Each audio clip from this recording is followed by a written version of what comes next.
All right, so I just want to say I'm struggling a little bit this morning because I'm an after Thanksgiving decorator. So if you're there, yeah, I know there's some of you out there. I was overpowered this week. If you need to, you can just picture like in those presents back there, there's a cornucopia, there's some mashed potatoes, like wherever you want to go, I'm there with you. But either way, we're starting a new series today called Naughty or Nice. Naughty or Nice. And here's where we're going with it. So conveniently, just this past week, actually, on Tuesday or Wednesday, I found a note written by my son to Santa Claus. And I asked him if I could read you the note, and he said he was totally fine with it. He's 8 years old. His name's Logan. So the note, it said, this is to Santa, it said, I know I haven't been very good to my sister this year, but besides that, in my opinion, he writes, I've been pretty good. So he says, I really want a silver Dragonite Pokemon card. Then he clarifies, appreciate this, he's like, I don't need it, but I really want it. Can you make it? And that's the end of the letter.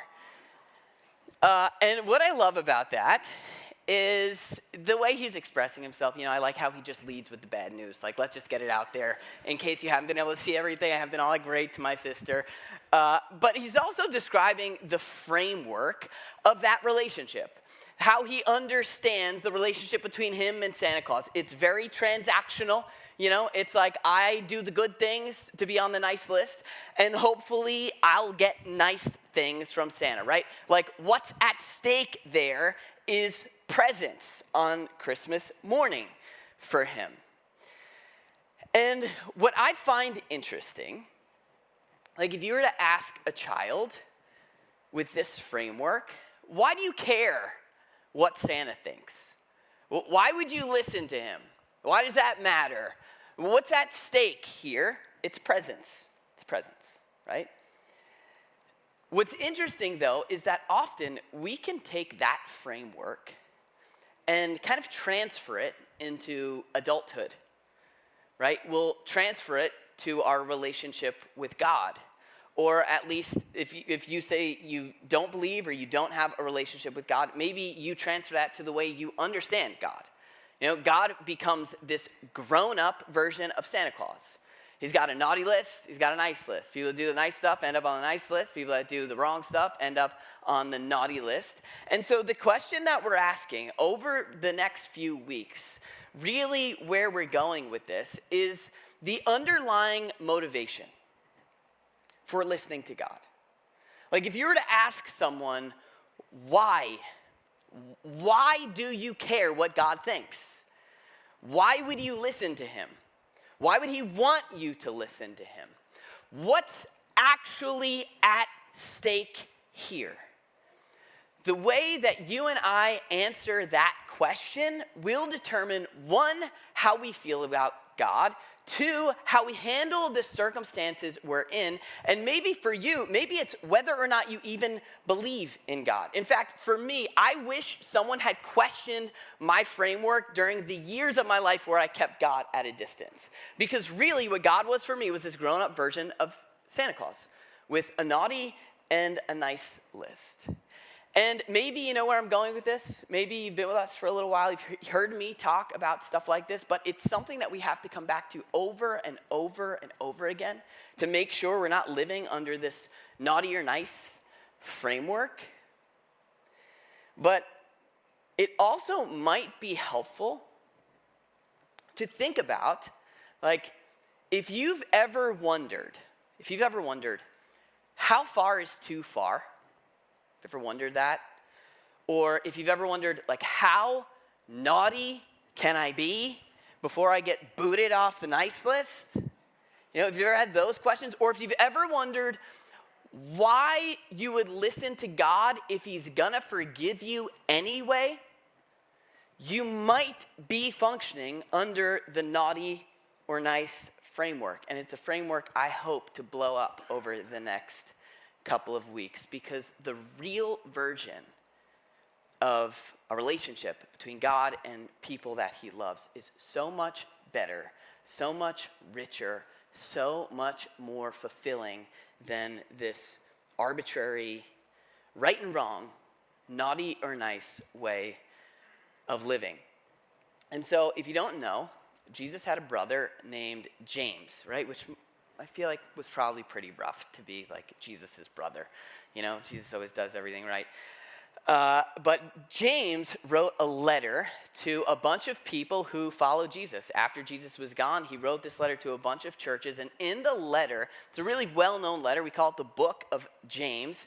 But in that letter, he covers all sorts of different things. And one of the things that he covers is really how we understand naughty and nice. I mean, he doesn't use that terminology, but he covers how we see those situations. What's the story carrying out in our head? What's the framework that we're operating under when we're in those situations? And here's what he says. Here's how he says it. He says, when you're tempted, when you're in a situation where you've got to choose between naughty or nice. Now, depending on who you are and what your stage of life is and what your circumstances are right now, that probably looks different for you, right? But we've all got the temptations we face on a regular basis. So whatever it is for you, when you're in that situation and you've got to decide, do I say it again? Do I go there? Do I cross that line? Do I break that boundary? Do I keep doing the thing? Do I keep feeding the habit? When I'm tempted, James says, no one should say. No one should say. Now, I love this, right? Because he's not talking about like literally what you should say when you're in that situation. But he's saying no one should operate under this framework. Like, be aware of what you're thinking when you're in those circumstances, when you got to choose to do the thing or not do the thing. What you're saying makes all the difference, what you're saying to yourself. So let me ask you a question. If you like go there for a minute, you'll think of like your temptation, your situation where you're like, yeah, I know probably I shouldn't be doing this, but I am. Whatever it is, you don't have to tell me. Like when you're there, what are you saying? Or if you're someone who's not a person of faith, let's just pretend that there is a God who cares about your circumstances, right? Like this whole thing is real. What are you saying if he's involved in that circumstance? Is it like, I shouldn't do this because it wouldn't make God happy? Like it wouldn't be pleasing to God? Is it, I shouldn't do this because God won't like it, because it won't be honoring to God?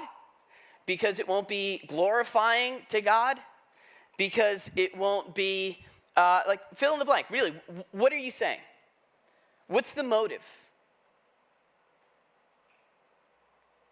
For me, for a large portion of my life, the story was there's fun to be had, and God doesn't want me to have it. Like, he's putting me to the test.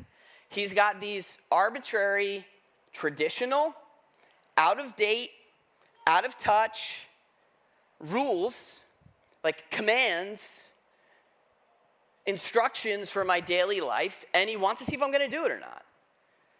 But, you know, like, YOLO, you only live once, and I don't have FOMO, which is fear of missing out, right? And so I've heard he's going to forgive me, so I'm just going to do it anyway.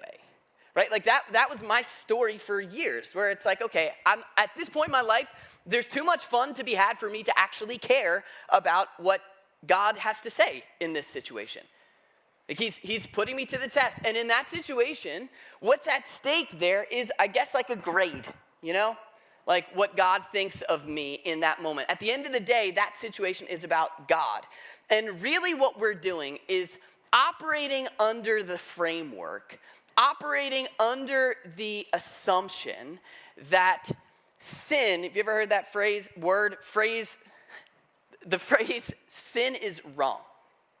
Right now, sin is a word we, for the most part, exclusively use in church. The way it's used most of the time is to indicate some kind of like moral or religious offense, you know? And so if you believe sin is wrong, like this was the framework that I operated under, that God like says certain things are sin, Certain things aren't, and if you do sin, then it's wrong. Now, the problem with this statement is that it's a half-truth. And a half-truth can create a whole picture that's completely false, right? So when I was in high school, my parents used to say, I'd get in the car, and my parents would say, where are you going? And I would say, Ben's house. And I was telling the truth, and I'd go to Ben's house, and I'd pick up Ben, and then we'd go out, you know? And so was I lying? Well, no, but was I painting a picture that's completely false? Yes. And that's what happens with this phrase, sin is wrong, with the belief that sin is wrong. It paints a picture that's completely false. But we'll come back to that.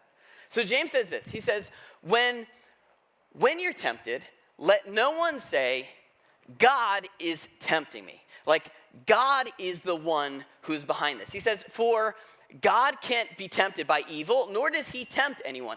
God doesn't put people through things just for the sake of putting them through things. Like, the whole framework that God is just making us do things that are out of date, out of touch, traditional, not fun, like that whole thing, James is capturing that in this idea and saying that's not what's going on here. There's so much more happening beneath the surface.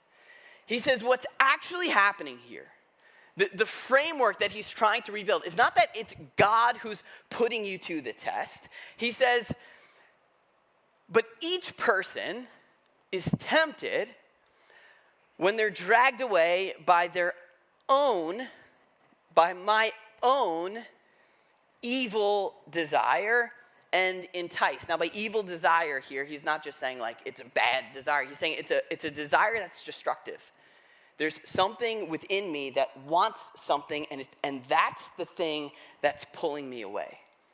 And then, he says, from there, when this desire pulls me away, he says this desire, when it's conceived, like when there's an attempt made for that desire to be fulfilled, it gives birth to sin.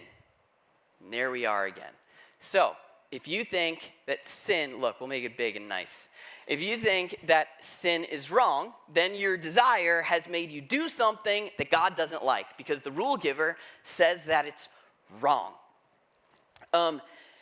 Sin, if you've been here for a while, you know this is not a word that I use very much from the front. And the reason why is not because we don't talk about sin. We do. We talk about sin just about every week. But I don't use the word sin because the picture that comes to mind when most people hear the word sin is a completely different picture that Jesus intended for people to picture when he used the word sin. In other words, the word has completely lost its meaning. I'll give you an example, all right? So here's a story. It's a true story. One day, Allie and I were in the car. This is just a few years ago. We're in the car where we're actually in an Uber. We had to go to a meeting with some people from our church network. And then we were getting on a flight. So we were taking an Uber. We're driving into New York City. And the place where we were meeting was this hotel. And it was right by the Brooklyn Bridge. So we're late because that's a thing that we do. And I don't like being late. Like it gets under my skin. It makes me all sorts of upset.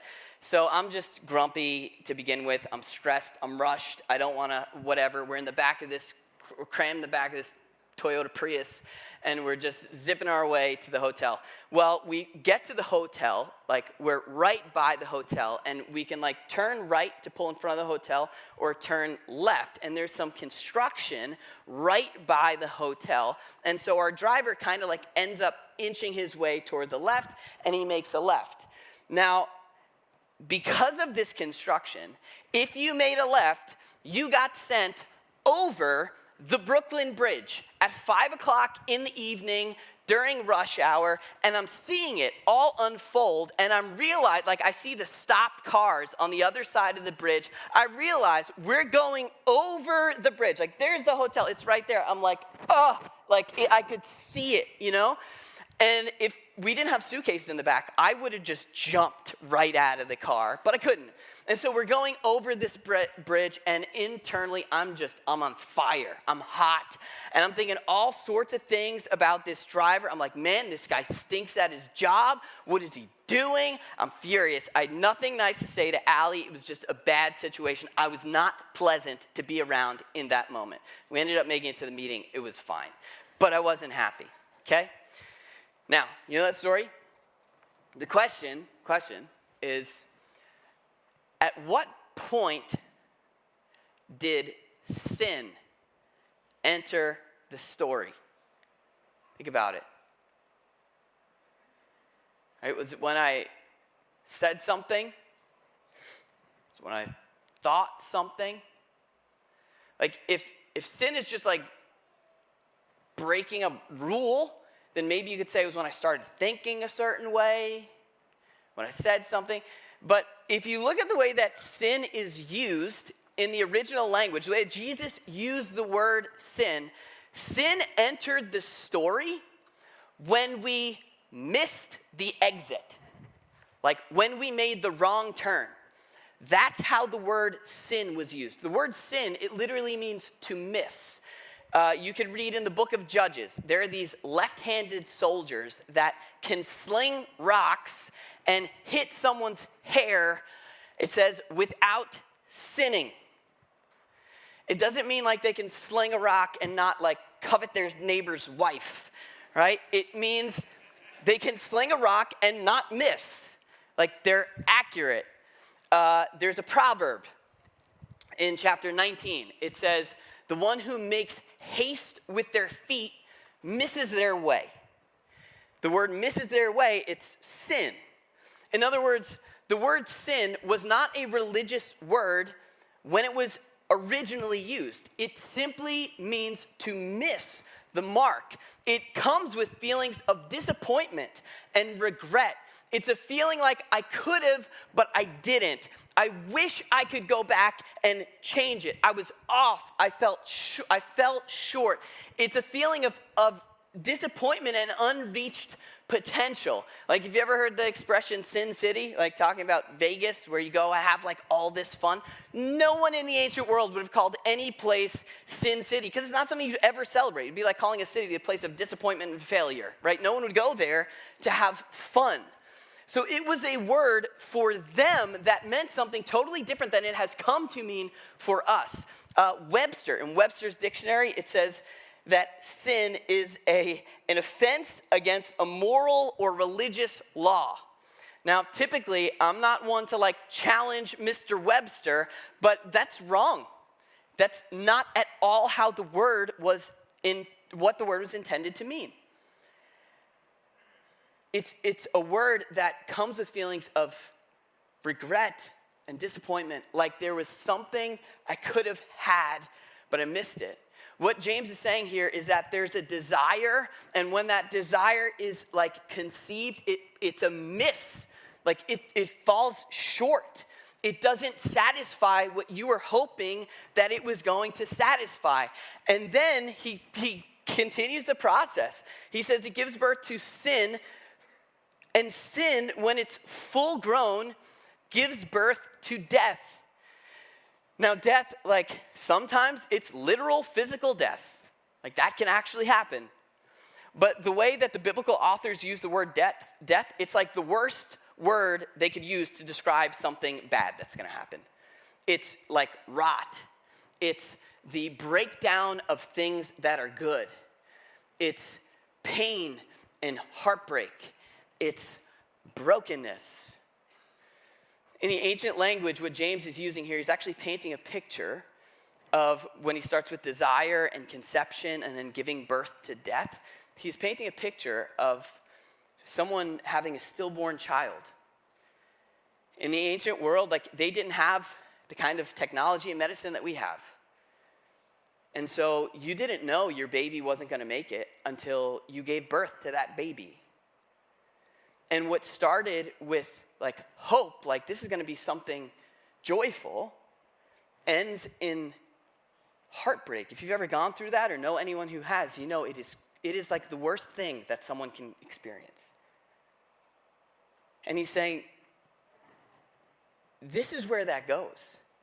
Like, he's like, so let no one say God is tempting me. Like it's some kind of game. Like the man upstairs is like, well, let's see what they're gonna do. It's like, no, it's so much more serious than that.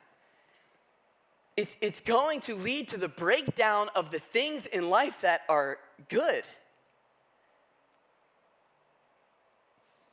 It's painful. And so the framework he's rebuilding here is under the belief, not that sin is wrong, but that it's toxic. It'll take you further than you want to go. It'll keep you longer than you want to stay. And it'll make you pay a price that you don't want to pay. And I'm sure you've seen this in the lives of people around you. Like you've seen the person whose home has become an unsafe place, or whose children are on edge because there's an unchecked anger problem that's poisoning the environment. You've seen friendships torn apart by things like envy and jealousy, killed. You've seen friendships experience a real death because of something that's poisoned it. You've seen people sacrifice the things that matter most because of the desire to have more, because of greed. You've seen it. And if I'm being honest with you, there are times in my life where I look at the problems that I'm facing, the brokenness that I'm experiencing, and if I look back at how I got to where I am in that situation, it's because there was something poisonous that I allowed to continue to thrive. It makes things sick, and it destroys the things in life that we love. And so if you look at the difference between believing that sin is wrong and that sin is toxic, the difference is it's astronomical. Like if sin is just wrong, then you know what typically happens? Then the people who choose to do right tend to become judgmental toward the people that are doing wrong, because it's like, well, if you're going to have that kind of fun, if I'm not going to have fun, you shouldn't be able to have it either. Right? And then following Jesus becomes extremely unattractive. And God is the cosmic killjoy who wants to stop you from having fun. But if it's toxic, then the people who choose not to participate in it tend to be compassionate toward those who do. And then there's something attractive about following Jesus.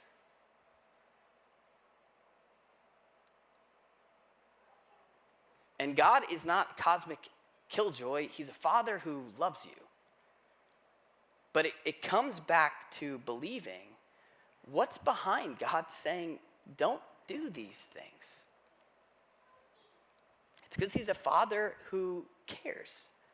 You know, one of the things that I love to read about is like how we find how current research lines up with the things that God has been saying for the last 2,000 years.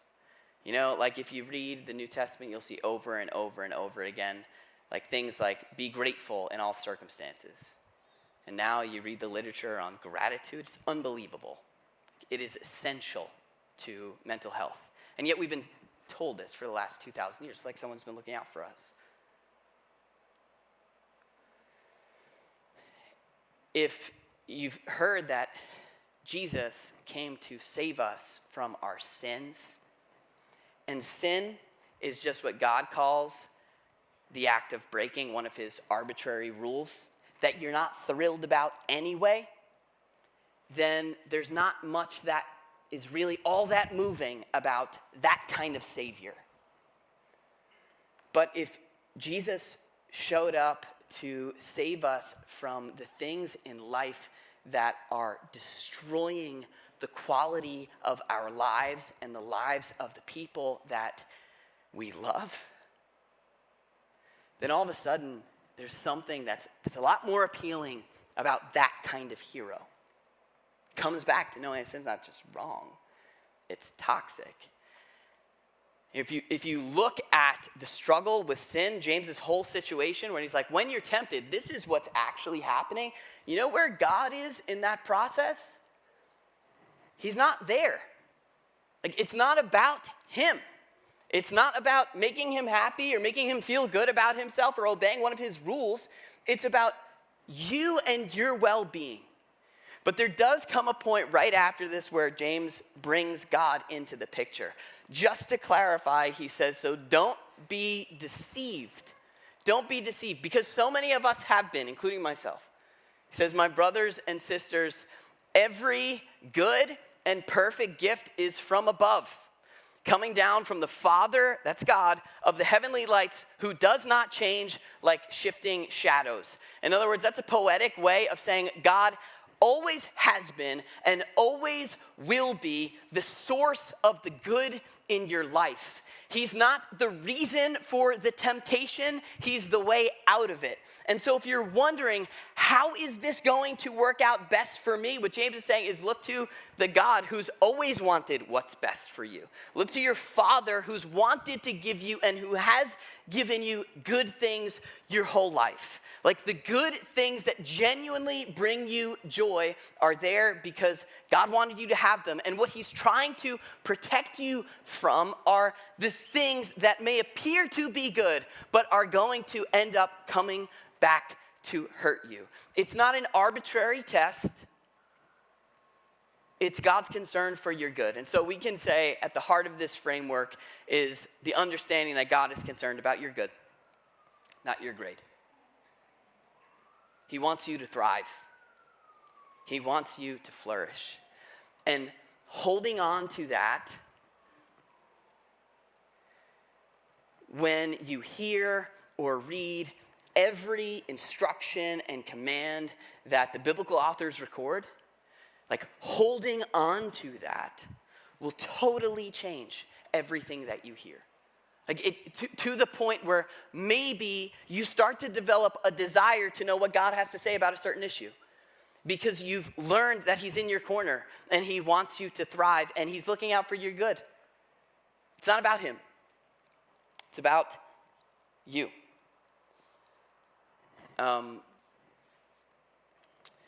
When about 8 years ago, before we started this church, in my office, my parents bought me a bonsai tree. And I'm not much of like a plant guy, but I liked this bonsai tree. It was cool. It's like a miniature tree. It's like a real tree, just tiny version, you know. It's like Honey, I Shrunk the Kids. Anyway, I was fascinated with this thing. I put it in my window, and I loved it. I read what you got to read about taking care of bonsai trees because there's a process. They don't just take care of themselves. There's a way you have to keep them so they stay like bonsai trees. There's a whole science behind it. And so I read the manual. I got the thing. I even got a water bottle to keep it saturated. And I kept it like right by the tree on the windowsill. And so I wanted to keep the roots moist. And so every day I'd walk in and just like squirt the tree. Kept it moist. It was great. Well, after a little while, I noticed some of the leaves began to wither. I'm like, oh no, what's the problem? Maybe it was because I'm not watering it on the weekend. I didn't know. And so like I would just make sure like I was keeping it moist, you know, and I like read the instructions again. I'm like, what's the problem? Those leaves, they went from like being yellow to actually like falling off. Leaves started to fall off. I'm like, what am I doing wrong? I'm so frustrated, can't figure it out. Well, over time, eventually, all the leaves fell off this thing. And it was standing there. I didn't want to give up hope, but really it was just a twig in some dirt. Had no leaves. The thing was completely dead. And I'm like, what the heck? And so one day someone comes into my office and they're like, what's the deal with that? I'm like, yeah, that was a bonsai tree. And I'm still watering it, like hoping maybe it just shed its leaves for the winter, but it seems pretty dead. And then I took the water bottle. I'm like, yeah, I've been watering it with this thing. I'm like, well, I don't need it now. And then I sprayed it in my mouth, like jokingly. And that's when I realized that it was Windex. Yeah. Dramatic turn of events.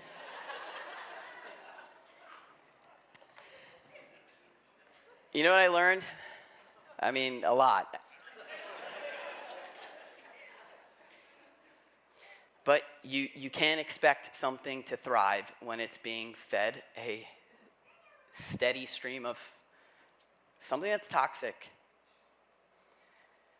And so over the next couple weeks, what we're going to do is look at different areas of our lives, different things that maybe we've just written off as harmless.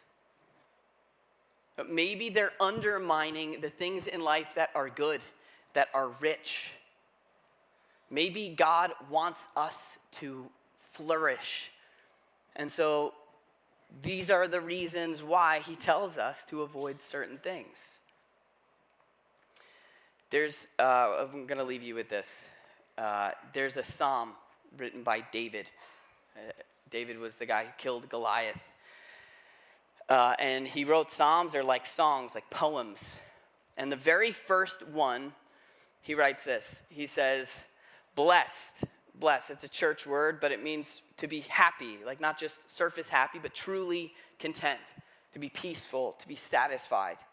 He says, blessed is the one who doesn't walk in step with the wicked or stand in the way that sinners take or sit in the company of mockers. He's saying, blessed is the one who, poetically, he's saying, who doesn't take their cue from people who don't think about what they're doing. But he says, instead, their delight is in the law, that word means teaching, the law of the Lord, and who meditate in his law, in what he has to say day and night, who want to know what he has to say about the areas of their lives. Not that it's the right thing to do, but this is what leads to that sense of satisfaction and contentment. And here's the picture I want to leave you with. He says that person is like a tree planted by streams of water, saturated, flourishing. He says, which yields its fruit in season and whose leaf does not wither. Whatever they do, he says, prospers. Like, it's not about the rules. It's not about naughty or nice. It's about flourishing, about living a life that's saturated with things that are good, abundant, and rich.